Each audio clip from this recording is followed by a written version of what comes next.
సూర్యదేవా ఏంది ఎండ్లా మమ్మల్ని బతకమంటావా సావమంటావా? నాకు ఎవరి మీద పగ ఉండదు నాయన, నా ధర్మం నేను నిర్వర్తిస్తున్నాను. ఏంది నీ ధర్మమో మమ్మల్ని చంపేసేదా? మరి మీరు చెట్లను చంపేసినప్పుడు ఈ ధర్మం ఎక్కడికి పోయింది నాయన? నాకు తెలుసు, ఈ ఎండకి తలకు తోట్లు పడుతున్నాయి. మీరు వాడి ఏసీల వల్ల ఓజన పరికి ఎప్పుడో చూట్లు పడింది నాయన.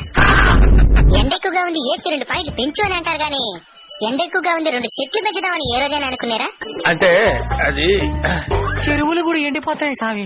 నీళ్లుండాల్సిన చెరువులో నిలువెత్తి బోడాలుంటే ఎవరేం చేస్తారు నాయన? అడవులు కూడా ఎండిపోతున్నాయి స్వామి. మరి అక్కడికి ఎవరైనా అపార్ట్మెంట్లు కట్టాల్సిందే. స్వామి ఈ ఎండ నుంచి బయటపడేదానికి ఏదైనా మార్గం చెప్పు స్వామి. వృక్షో రక్షిత రక్షిత, చెట్లను మీరు కాపాడితే అవి మిమ్మల్ని కాపాడతాయి. తప్పకుండా నాటి కాపాడుతాం స్వామి. స్వామి ఇంక మీటనే ఈ ఎండలు తగ్గినా in front there is crocodile festival. అంటే ముందుంది ముసళ్ల పండగ అని.